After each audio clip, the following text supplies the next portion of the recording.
Bismillahirrahmanirrahim. Assalamualaikum warahmatullahi wabarakatuh.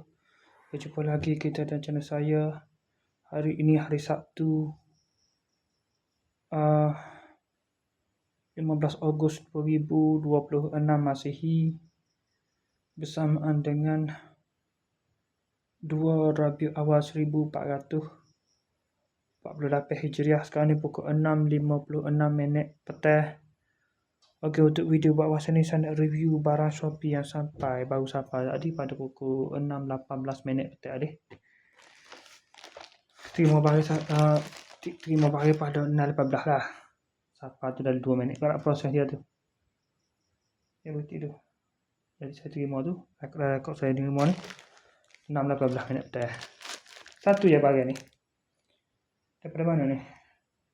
Jalan Gambus 10, kawasan 3, Taman Sawan, Kelang, Selangor.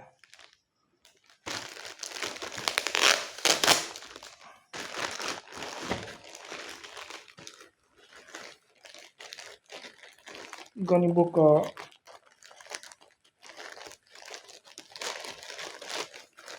pembuka ni 5 item, 5 kuantiti. Buka tu dah botol. Itu dah botol tu dah bulat tu. Pergi kepik tu. Kerup belah gitu. Malah nak buka ni.